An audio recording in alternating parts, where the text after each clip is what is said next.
red light. Who's going to get the lightning quick start? It's the men off the second row of the grid, and it's a really good start from Jeremy Adams. A rocket of a start also from Tim Davies, but it is still somehow David Watson that is going to lead the pack as they head through turn one for the first time. Who's going to come through into second place? Tim Davies was looking to break really, really late as Davis breaks alongside Davies. That's confusing, isn't it, again, as they turn their way out of the banking and start to accelerate their way up towards Church for the first time, with already John Cutmore making really good progress from the tail end of the field, the second of the two Spires, inside the top 10 at the moment, and probably up into 8th position by the time they get up towards the breaking over Rocket for the first time. He did this in Snetterton. He started at the back of the field as his engine let him down there on the first race, and he went from 20-something to 6th in the first lap alone. So again, we will see John Cutmore, I think, yeah, as you say, top 3. I think we will see both Spires, assuming they, of course, make it to the end. Now, there was some deliberation on what there was a penalty for it was David Watson, because he got to start on pole because of the five place grid penalty for Tim Davis. It was an unsafe pit release that was the penalty for the number 85 guy, who now crosses the line with the Boss Racing machine in tow. Yep, so over the start finish line go the pair of them.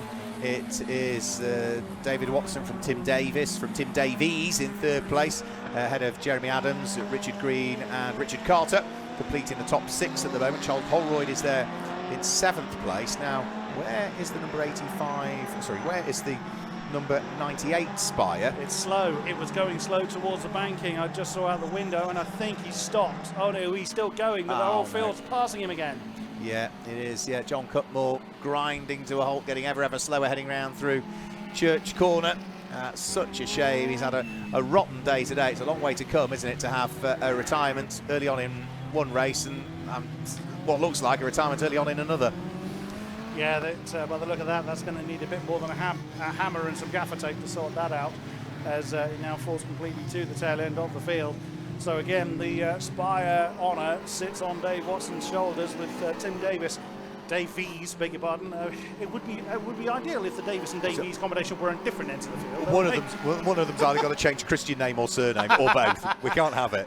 Absolutely. I mean, it's how inconsiderate of them. Absolutely. So, but Tim Davies, the number 80 Boss machine, is still got the Spire in his sights. It seems to happen on more occasions than you were expecting Caterham Racing, because in the Caterham Graduate Series some years ago, we used to have a Graham Smith and a Graham Smith. It's just the way that Graham was spelt was different between the two of them, but when you pronounce it, you wouldn't know how you'd spell it, would you? So yeah, so we've got, at least this one, there is a subtle difference between Tim Davis and Tim Davies, but that's about it. So they are on their third lap at the moment, with our race leader David Watson leading by 2.4 seconds at the end of the first lap. John Cutmore has indeed brought the second of the two Spires into the pit lane, which means that is 2 retirements out of 2 for poor old John Cutmore. Troubled day for him, I'm afraid to say. He'll be quite happy to pack up and go home, but that drive home is going to seem even longer, isn't it, after a poor day? Yes, well, at least he doesn't have to drive that car all the way home. That will be 1, uncomfortable, and 2, very, very slow for him. But yeah, a great shame, because those Spires, when they are on song, that's some brilliant racing we see from Watson and Cutmore. They've cross swords many times. You know, that comes from the Paul Nightingale camp, who develops the Spire cars and Spire sports car, if memory serves correctly. So a wealth of experience under there, but sadly they either do well or they break, and at the moment John Cutmore is getting the worst end of that deal. Yeah, highly strung other cars. So our race leaders have already chalked now 3 laps into the book. David Watson posting a best lap so far of a 1:08.991, the race leader, which is already quicker than he managed in race 1 earlier on today. We've got waved yellow flags out on track for what I think was a brief spin for somebody, but that moment has been gathered up, I would imagine, and we'll try and pick out exactly who that was. So race leader now leading by 3.1 seconds. Tim Davis is not usually shy to be at the front and wanting to lead, but it just seems as though David Watson today has had the upper hand, really, hasn't he, over the C400 in the hands of Tim Davis, the man from Orpington. Yeah, absolutely. As we now see the leaders coming past us, they're catching up to a newcomer in the field, William Ward, in the 120 car, who again very dutifully gets out of the way. It's great to see some new faces. We tend to see a lot of returning names to this series, but we always welcome fresh faces and racing aces to all of our series. But it's always nice to to have a chance to chat with the newcomers, see how they stack up to those around them. But yeah, William Ward doing well to stay out the leader's way. There we see on stream, that is Richard Carter fending off the advances of Jeremy Adams. So they started second and third respectively in this race, and again, as is commonly well, that Jeremy Adams hasn't had that car as long as Richard Carter's had his. I think we covered in the first race. Again, they are fighting for the same bit of tarmac. Yeah, that's the light green car that's just heading round through the kink now and up towards Peel. The yellow car is Jeremy Adams. Up towards Peel, no, up towards Rocket, I ought to say, as they head in towards the braking area for Rocket. Well, it is up towards Peel, just not Peel quite yet. Yeah, they haven't quite got there yet. They're about to get there now. So yeah, Richard Carter in the 42, Jeremy Adams in the number 3 car, 4th and 5th places respectively. Traffic to deal with as well as they carve their way through and past the low cost, which is William Ward again, who is a little bit off the pace compared to the others over the course of the day, but no doubt thoroughly enjoying still his trip to Anglesey. So race leaders now 5 laps completed. There goes Tim Davies over the start-finish line, the number 23 car in 3rd place. 4th place is the light green car of Richard Carter, then the yellow machine of Jeremy Adams. You can see the relative gaps between them all as they head round through turn number 1. Richard Carter, since taking 4th place away from the yellow number 3 machine of Jeremy Adams, has managed to gap him, hasn't he? Gaps up to 1.3 seconds now, so I think he's just doing enough to extend that lead little gap that he's got between himself and the car that is now down into 5th place. Indeed. So squad was throughout the field. As coming just past us now, the 172 car, that's Robert Cooper, that's having an argument with David White, I think. It's David White, yes. Yeah, good spot there. And there it is on screen, just coming down towards the banking then, the 172, the metallic red car. A lovely chat with him at Snetterton last year. Like a number of drivers, when I approached with a clipboard, they all look at me very sceptically. I think a lot of people wonder whether I'm there to collect money off them or give them a telling off or something. But when I say I'm part of the commentary team, they then usually have a good old chat with me. As Robert Cooper then switches to the outside line, coming through Skull, he wants the inside line, coming up the hill towards Rocket Inn. Is he going to be able to outbrake? No, not quite. Remains behind at the moment. That is a battle for, that is for 11th at the moment. Yeah, so David White just hanging on to the position. Rob Cooper, long-time catering racer, can't quite work his way through to take 11th place away from David White, so he'll sit behind him as they head round through Peel. David White is the grey car with the light green rollover hoop. The metallic red car with its black nose cone to it is Robert Cooper. Nose to tail down through the corkscrew, up towards the conclusion of what for them will be lap number 6 this time through.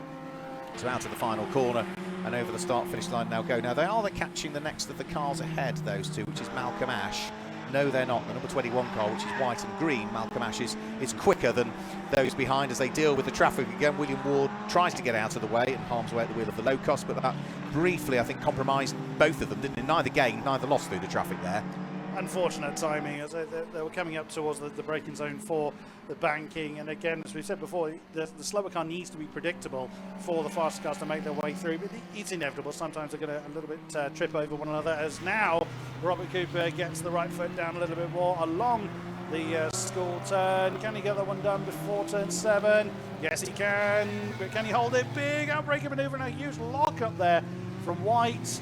Still going to be side by side coming through turn 8, but that one goes to Robert Cooper. Yeah, he just managed to get it done there. However, straight away, David White is trying to fight back as they head up towards Peel, but Robert Cooper beautifully grabs the apex through the right-hander at the top of the hill, and therefore can't quite get the job done. So he's going to have to settle back into what is now, I'm afraid to say, 12th place for him.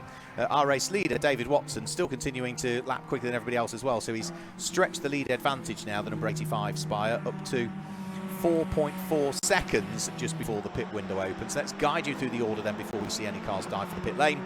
Number 85, David Watson leads. Second is number 80, Tim Davis. Third is 23, which is Tim Davies. Fourth is 42, Richard Carter. Fifth is number 3, Jeremy Adams. Sixth is number 34, which is Richard Green. Seventh is 35, that's Charles Holroyd.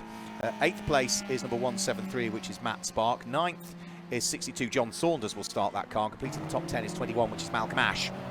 So that's the order of the top 10 currently. 11th place is 172, Rob Cooper.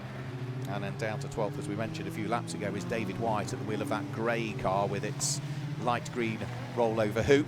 and having gone through the top 12, pit window is now open. So the pit window opens. We are 10 minutes into the race. It will remain open for 15 minutes, and during that period of the time, all of the Gold Arcs Magnificent Sevens car have to complete a pit stop that lasts, if you recall from earlier on, if you were joining us then, 90 seconds, and that is time from breaking the beam and the loop on pit in to breaking the beam and the loop on pit out. So it's not stationary for 90 seconds, it's 90 seconds including the time it takes to drive into the pit lane and back out of the pit lane at the regulatory speed limit. If you're any quicker than 90 seconds, you've done one of two things really. You've not stopped for the correct amount of time, or you've sped in the pit lane, because either one of those would mean that you, from pit in to pit out, you are quicker than 90 seconds. That's the way it works.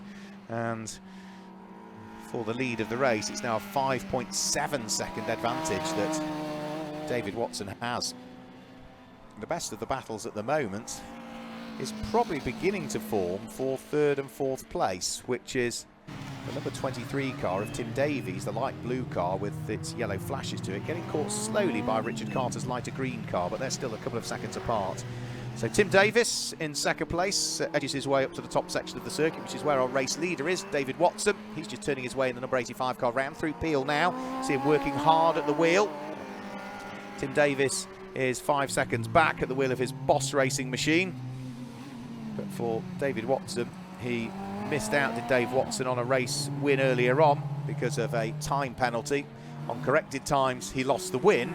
Ever looking for positives out of negatives, because he didn't win that race, he started from pole. Had he have won it, he would have started from 6th position on the grid, because he would have got the grid drop, but because he was given the penalty, not only did he lose the win, he lost the fact that he was going to drop 5 places on the grid, so started from pole. So it sort of worked for him, but also didn't work for him at the same time. So he works his way through and past Malcolm Ash.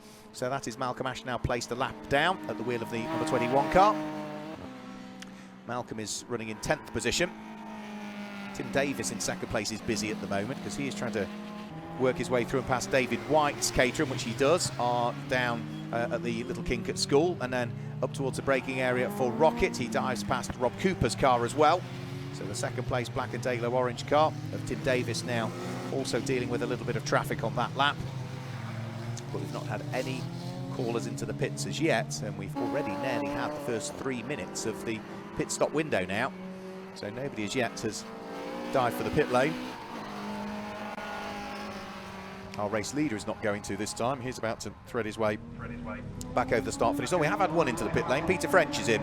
So the driver representative for the Gold Arts Magnificent Sevens, the man from Essex, heads into the pit lane. Been racing in the Magnificent Sevens series for a huge amount of years, has Peter French. The series has been running since 2009 was when we first saw the Magnificent Sevens introduced. Gold Arts, long-time supporters of it, Doug Newman's company, the Jewellers, based down on the south coast. So 26.5 minutes remaining.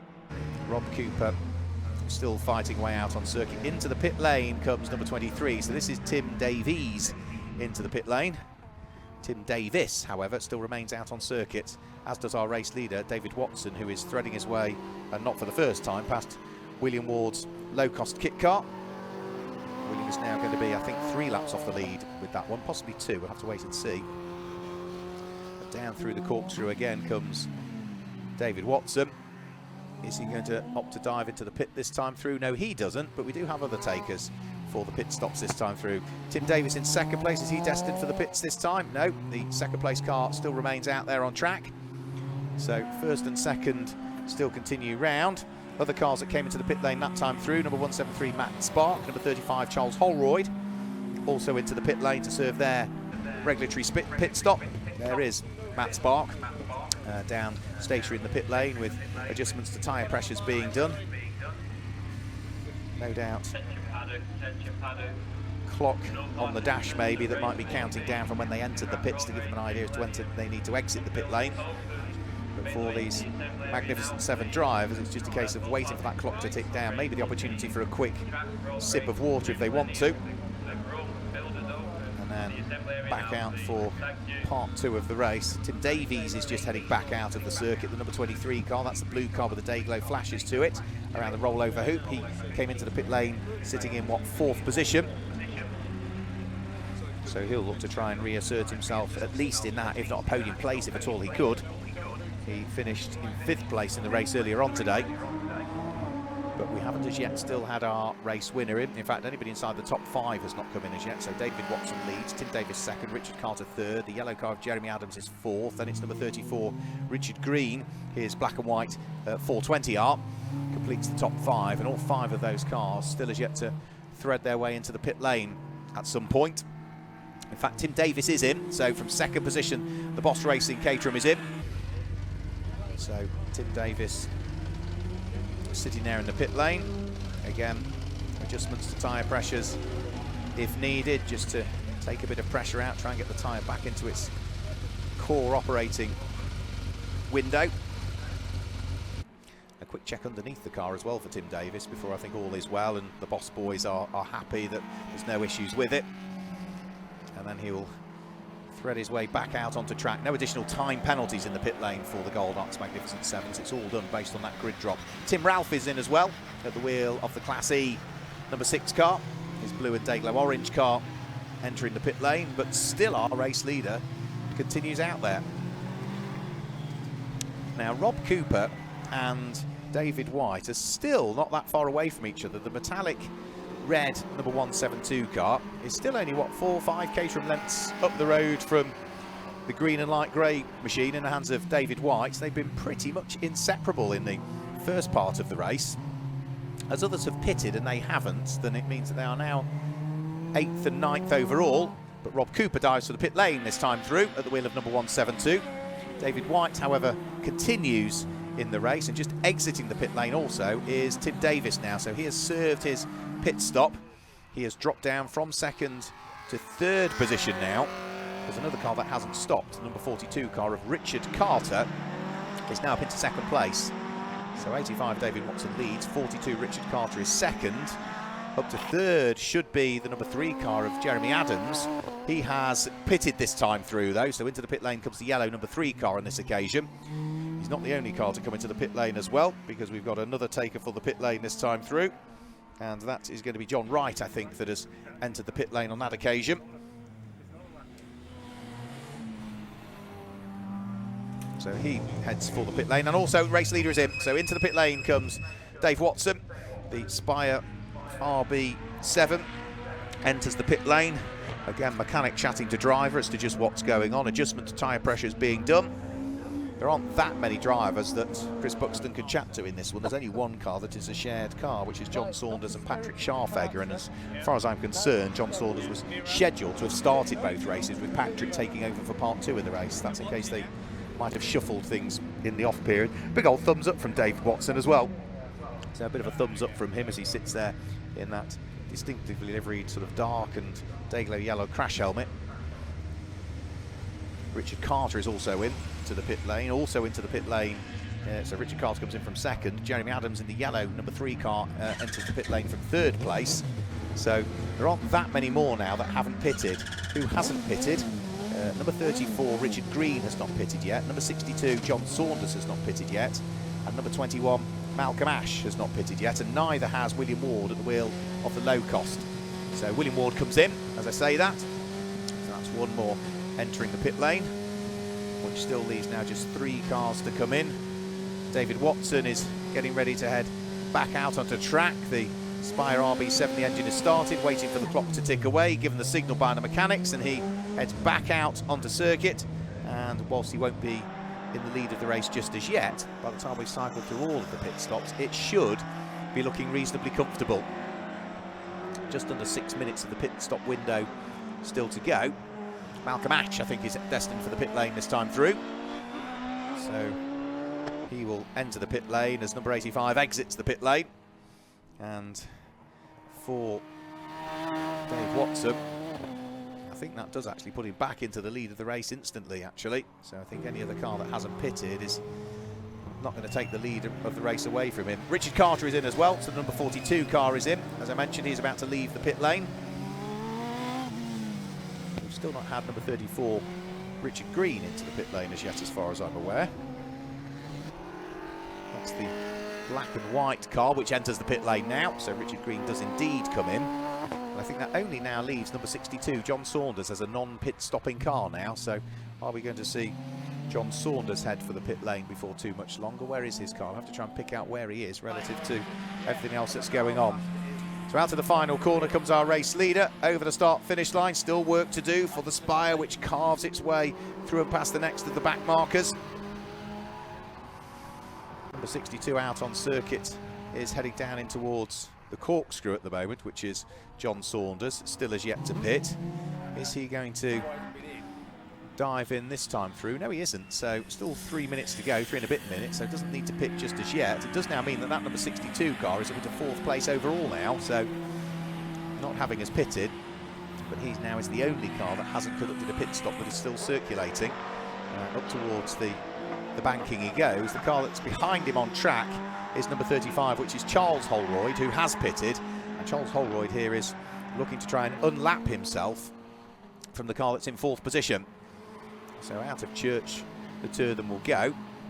The white, and well, it's sort of almost a blue car, isn't it, of John Saunders.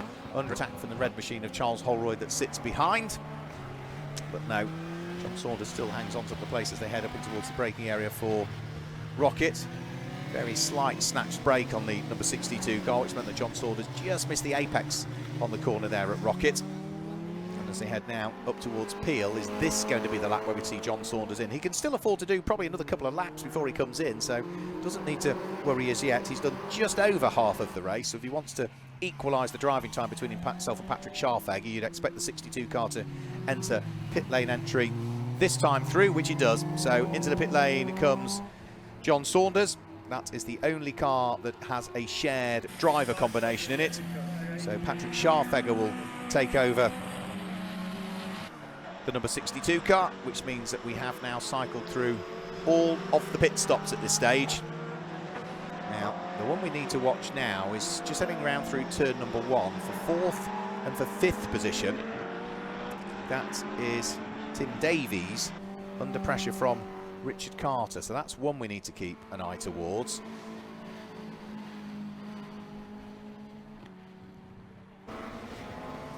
Number 173, which is Matt Spark, is up onto the coattails of Charles Holroyd as well. They're just heading up towards Rocket at the moment. That will be 4th position. That's for 8th and 9th positions. The red number 35 Caterham coming under pressure from the largely sort of darkish grey, isn't it, with the orange rollover hoop and stripes down the centre of it, which is going to be Matt Spark's car.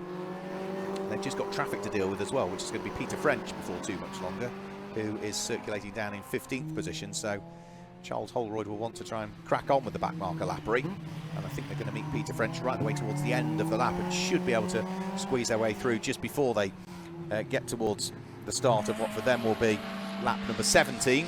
So through and over the start finish line go that little pair. Now for 3rd and 4th place as well, just heading up towards turn number 1, that is Tim Davies and the light green car of Richard Carter. The next back marker they're going to catch is going to be the number 99 car of Peter French, but the 3rd and 4th place battle is just behind the battle that we've got going on for 8th and 9th place. So a good battle for 8th and 9th, but an even better battle just behind for the final podium spot. And Tim Davies has got his work cut out here, past School, uphill in towards the braking area for Rocket. The light green car of Richard Carter not that far away. So they turn their way in towards the left-hander, up towards the right-hand. There was 0.6 of a second between the pair of them as they headed over the start-finish line on the previous lap. Richard Carter, long-time racer in the Gold Arts Magnificent Sevens. Tim Davies has done a bit of racing in it, but not quite as much in the last few years as Richard Carter. He was also a little bit squirrely and sideways coming out of Peel, so he knows he's under pressure as they head down through the corkscrew now. The blue number 23 car under pressure from the light green 42 for the final spot on the podium. At the moment, it is just Tim Davies that is clinging on to the 3rd spot by his fingertips, because Richard Carter has been the quicker car over the course of the last few laps. He's done all of the hard work catching. Now he's got the unenviable task of trying to squeeze his way through a pass. Now they are in different classes, so it wouldn't change the class position for Richard Carter, who is leading his class anyway. That's for our class leaders. Doug Watson leads Class I. Tim Davis leads Class G. That's first and second place. Richard Carter leads Class F. Jeremy Adams leads Class D. Class C is being led by Rob Cooper down in 9th place. It's David White who leads Class B. And Class A is going to be Column 120, which is William Ward. So those are your class leaders at the moment, as this fantastic fight for 3rd and 4th turns its way through Rocket. Rocket in, Rocket out. And again, just to confirm, we've now got to less than 15 minutes of the race to go. Matters not, everybody has conducted their pit stops, but the pit window is now closed. Now for Tim Davies, not only work to do to defend 3rd place, but also work to do to overtake back markers, which in this case is the car that runs in 8th position, which is Matt Spark, who thankfully stays neatly and tidily out of the way. So, one back marker dealt with.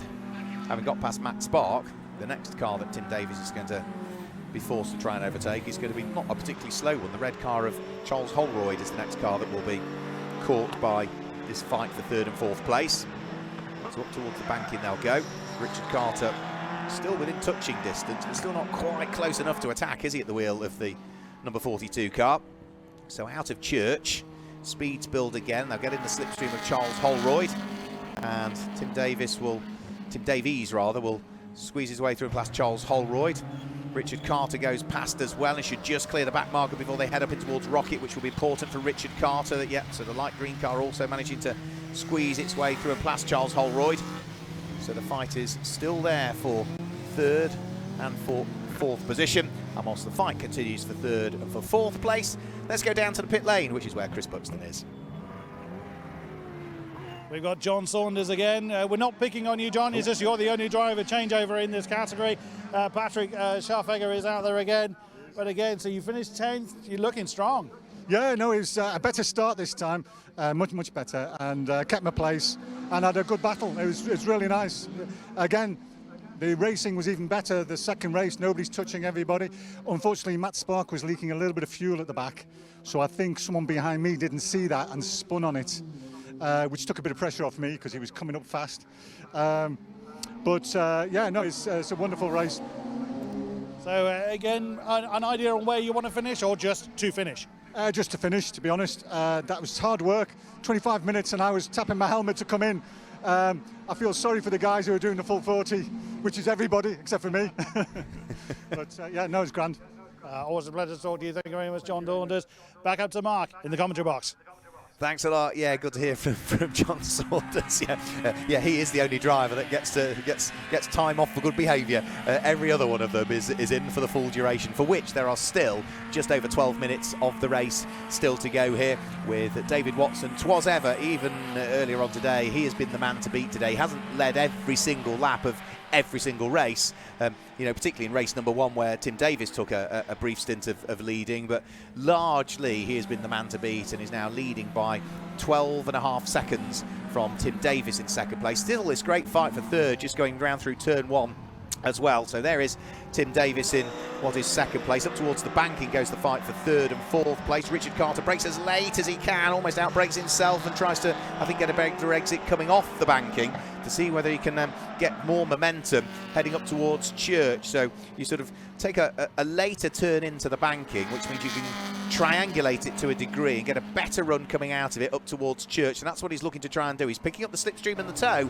from the car ahead. He's not going to be close enough though as they head up in towards Rocket, so it's still the blue machine, number 23, hanging on in the hands of Tim Davies to 3rd place. Richard Carter, despite all of his very best efforts, is just coming up short at the moment. A bit like my old school reports, must try harder for Richard Carter, but absolutely he's trying as hard as he possibly can, but he just cannot sneak through, albeit a big sideways moment there for Tim Davis at the tail end of the car at Peel, just loses traction, and that might be the chink in the armour that Richard Carter has been hoping for. He's side by side heading down in towards the corkscrew and makes it through, and that was all because of a slightly squirrely mistake there from Tim Davis up at Peel where the car got sideways. He had to ease off the throttle, had to apply opposite lock, and he has lost the final podium spot, and that's all happened just before they now get to a little bit of traffic that they need to deal with. So the first of which is John Wright, who moves beautifully out of the way, allows Richard Carter to squeeze his way through. The next little bit of traffic that they are going to meet is going to be Tim Ralph's car, I would imagine, which is the blue car with the Dayglow orange flashes to it. That will be on the exit of Church, where they should pick that one up. And then there's another car as well that they'll need to deal with before too much longer, and that looks as though it's the number 34 car of Richard Green. Now, they'll get past Tim Ralph, at least Richard Carter will, on the run up towards Rocket, or can he? Yeah, Tim Ralph sees him coming, waves him by. Tim Davis sides his way through, but they've still got one further back mile to get past, and that will be the number 34 car, I think, Chris, of Richard Green. Yeah, my school report said a similar kind of thing. Could do well if tried harder. Was, must apply himself more. Yes. That was very much the running theme of my school Thanks, report. Oh no, too much slidey ways going on there for Tim Davies, and the 23 nearly collected there by Tim Ralph. But for several corners, that 23 has been going through very much four-wheel drifting, which, yeah, is a good way of rotating this car, but it absolutely boils these tyres to absolute death, and the tyres just had enough of what was going on and said, no, sir, we're not hanging on this time. So it's going to cost him a fair amount of time, but he's back in the race. Replay again, so that's Richard Carter, who he was chasing. So you can see Richard Carter's much more settled, and then it starts to go. He's corrected it once, but then the rear tyres just have not gripped back up again. All the brakes back on, back up and running again. Lost of time, but not position. Yeah, Tim Ralph was lucky as well, though, because he just managed to make the right decision and go to driver's right to avoid that rotating car there. So yeah, that was a close moment there for Tim Davis. Yeah, so he did his school report. He did try harder, but lost concentration, which also brings me back to my old school report. Yeah, we'll have to wait and see as to what he might be able to. I don't think he lost a place as a result of that, Tim Davis, because he got sufficient gap between himself and the yellow car of Jeremy Adams, so as not to worry. So it's time lost rather than positions lost, but that's a shame, because that had broken up one of the best battles that we'd got. The battle that maybe we need to try and keep an eye on now is we saw David White's number 39 grey car with its light green rollover hoop in a good battle with Rob Cooper. Well, he's fallen away from Rob Cooper now, but he's now getting caught by number 62 Patrick Sharfag, who's just taken over the car of the man that you've just spoken to, John Saunders, down there in the pit lane. So that's maybe one to watch out for. Well, that's getting rather busy as race leader Dave Watson now coming through to get through the traffic. And again, we saw the 120 there, William Ward, very nicely getting out of the way. Giving some pace to find in that low cost, but doing well to become acquainted with the car and how racing works, so to speak. Oh no, that's Tim Davis, the number 80 car, the Boss Racing Machine, in second position, facing the wrong way. That's on the way down to turn one. That's an odd place to have a bit of an incident, but he's now caught up behind Jeremy Adams. But well, a rare mistake from the Boss Racing number 80. Yeah, unusual mistake. Not very often you see Tim Davis make a mistake. Thankfully got away with it, and of course he's built sufficient a margin over the cars behind so that he didn't lose a place. Again, a bit like the Tim Davies spin. The spin for Tim Davis purely was a loss of time rather than loss of position. So Tim Ralph is just about to get overhauled by the number 173 car of Matthew Spark. That is not for position. Tim Ralph is a couple of laps adrift of the front runners. Matt Spark is a single lap drift, or 2 or 3 laps adrift of the front runners. That's not for position between those two. We've got just under 7 minutes of the race still to go, and the order is number 85 Dave Watson, potentially on for win number 2. Tim Davis, despite the spin, is still there in second place but has lost time. Third is 42 Richard Carter. Fifth is 23 Tim Davies. Fifth is number 3, which is Jeremy Adams, and completing the top 6 is Richard Green at this stage, number 34. Then it's 35 Charles Holdroyd, 7th. Matt Spark, number 173, is 8th. 9th is 172 Rob Cooper, and completing the top 10 is David White. So that's the order of the top 10. The race leader, however, for the 28th time is turning his way through Rocket.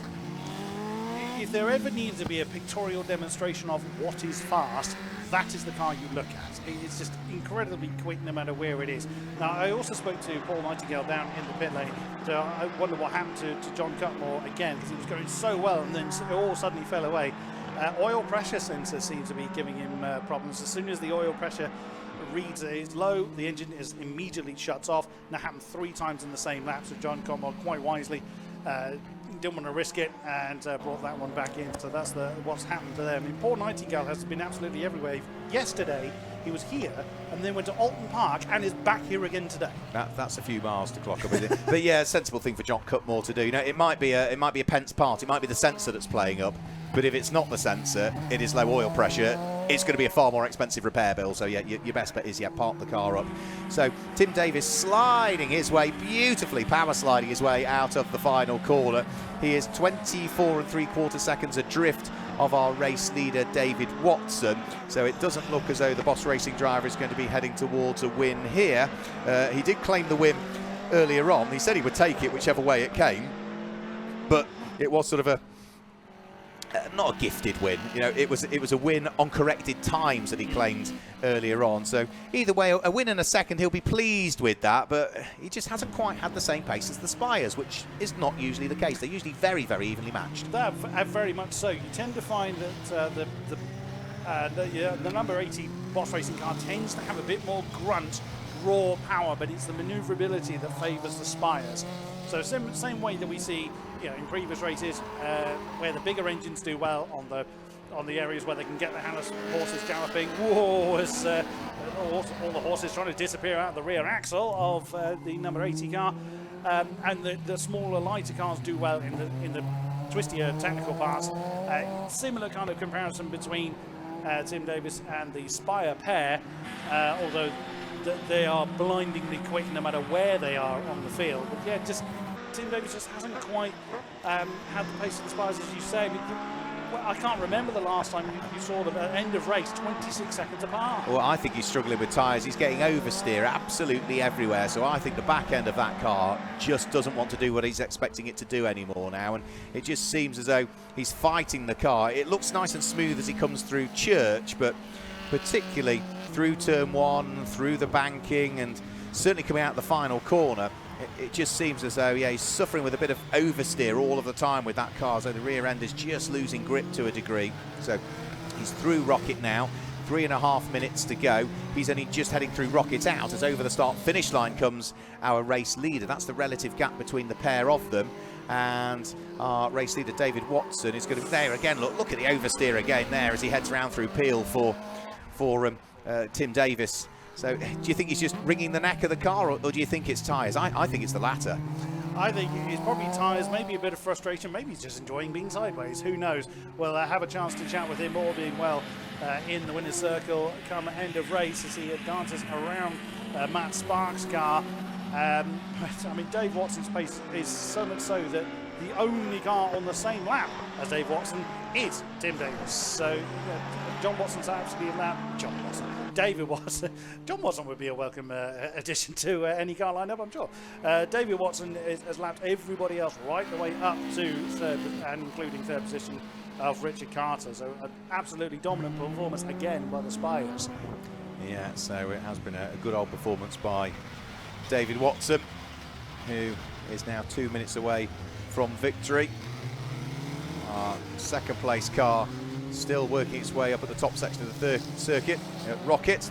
Next car he's going to want to try and place a further lap on is going to be the number 35 car of Charles Holroyd, which he just manages to sneak through on the run up towards Peel, while he then descends down through the corkscrew. Already at Church Corner is our race leader, so it's pretty much half a lap, isn't it? Or best part of 2/3 of a lap is the advantage that David Watson has. Let's see how he exits the corner this time again. Yeah, just a little bit sideways coming out of the corner. Tim Davis. Lively, I think, is a word to describe enthusiastic. Yeah, those rear tyres just do not want to behave whatsoever. Any time that Tim Davis goes anywhere near the throttle pedal, particularly with any kind of lateral force, the tail just dances, which must be, well, from the casual onlooker, must be absolutely terrifying. He may well really be enjoying it, but it does look like it's going to bite him at any given moment. It's on the ragged edge. Yeah, he's just about got the right ratio of enthusiasm to traction, isn't he, at this stage, I'd fair to say. And one will descend quite a bit quicker than the other. I don't think enthusiasm and determination are going to dissipate. Oh no, that's Tim Davies going for a bit of an explore on the outside line, going down towards I missed quite I think it was the exit appeal, I think, yeah. It was on the way down the twisty bits. Onto the final lap of the race comes our race leader. So out of the banking and up towards Church for the final time. Victory eluded David Watson earlier on today. Is he going to be able to do it in race number 2? He's led every lap. It would be very misfortunate, or very unfortunate, if he weren't to be the victor in this one. Absolutely, and if he doesn't, then you can claim the commentator's curse for that one. That Spire has been absolutely bulletproof. Poor John Cutmore has claimed all of the maladies for the Spires this weekend. David Watson can pretty much just ignore the top half of the gearbox and just coast on the clutch at this point. But you can see even the Spire is beginning to get a bit lively with the tail end. The Spire doesn't quite have the same level of torque as the mighty G-Class Caterhams we have in the field. They're great top end, but less torque, and even that one's dancing. Here we come towards the checkered flag. David Watson claims the win in the second of our 2 Gold Arts Magnificent Sevens races here at Anglesey. Wait the arrival of Tim Davis. He's going to be about 45 seconds adrift before he takes the checkered flag. Already through is Richard Carter. That's the car that is going to be classified in 3rd place, the first of the cars that is off the lead lap. So it's only 1st and 2nd that remain on the lead lap, I'm afraid to say. Tim Davies goes through, the number 23 car to finish in what is 4th position, and we wait the arrival of Tim Davis, who heads over the start-finish line now at the wheel of his Black and Dayco orange car. He will be the runner-up in this race. So it's David Watson that wins, Tim Davis second, Richard Carter third, Tim Davies in 4th place. Where's the yellow car? That will be Jeremy Adams. He will just come through out of the final corner any moment now to finish in 5th position, and we've already had Richard Green take the checkered flag, who finished in 6th place. There's still a few more cars to take the checkered flag, including Tim Ralph, who comes through now. The number 73 car just takes the checkered flag now, which is John Wright, and I still think we've got Rob Cooper, Patrick Scharfegger, and also David White still to take the checkered flag. But for our race winner, David Watson, victory eluded him earlier on. There is no suggestion at all on the timing screens that there's any sort of penalty to correct the times in this one, and it was a penalty late on in the race that meant that he ultimately didn't claim the race win earlier on. He was dropped on corrected times down into 2nd position. So he'll be a happier man now. That's the way to end the day, with a 2nd position on corrected times in the 1st race of the day, and back to the top step of the podium in race number 2. A little bit of clearing up for our marshals to do. The sky has become slightly more overcast, but let's just confirm our results. David Watson claims the win in the Spire, with Tim Davies in 2nd place and Richard Carter making it 3 different car classes inside the top 3. Tim Davies was there in 4th place. Jeremy Adams wins his class in 5th place, ahead of Richard Green, Charles Holroyd and Matt Spark, who finished in 8th place. Rob Cooper claimed a class win in 9th place, and John Saunders, Patrick Scharfegger complete the top 10. In 11th place, that's where we see car number 39, David White, ahead of the number 21 car of Malcolm Ash in 12th place, and Tim Ralph claims the class win in 13th position, ahead of John Wright in 14th place, Peter French in 15th, and William Ward was the last of the finishers in 16th position. Problems for John Cutmore, and no start for David Holroyd. He encountered problems as well. His 2nd retirement of the day. So that is it for the Gold Arts Magnificent Sevens. They will pack things away and head to Brands Hatch on the Indy circuit on the 3rd and 4th of June.